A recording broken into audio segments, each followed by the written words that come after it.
যারা কিনা রেহেমে কাজ করতেছে সফলতা আসতেছে না, যারা কিনা রেহেম থেকে বাইর হয়ে গেছে, আমি বলবো যে ভাই নিজেকে একটু মোটিভেট করার চেষ্টা করেন। আজকে নিজেকে জিজ্ঞেস করেন যে আপনার বাসায় কি কি লাগবে। আপনি নিজেকে জাস্ট প্রশ্ন করেন এজ এ মানুষ হিসাবে, আশরাফুল মাখলুকাত হিসাবে। আজকে 18,000 মাখলুকাতের মাঝে আমি সর্বসেরা। হ্যাঁ, মানুষ চাইলে কোন জিনিস পারে নাই। আজকে চাঁদে যাওয়াটা আমাদের জন্য স্বপ্ন ছিল, মানুষ চাঁদেও গেছে। কেউ একজন বলছিল যে রকেট যে সময় যায় ওই রকেটটা আবার রিটার্ন আসার সুযোগ নাই, এটার আর ব্যবহার করার সুযোগ নাই। ইলন মাস্ক সেটাও চেঞ্জ করে দিয়েছে। তার মানে আমাদের জমানা এটা হয়েছে। আজ থেকে 1200-1300 বছর 1400 বছর আগে অনেক ঘটনা ঘটছে, যেগুলো হয়তো আপনি চোখে দেখেন নাই। বাট ইলন মাস্ককে তো আপনি দেখছেন।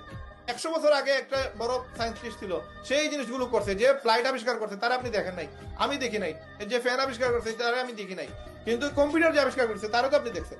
বিল গেটসকে আপনি দেখেন নাই, ইলন মাস্ককে আপনি দেখেন নাই, আপনি আপনার ওই যে অ্যামাজনের মালিককে আপনি দেখেন নাই, আলিবাবার মালিককে আপনি দেখেন নাই।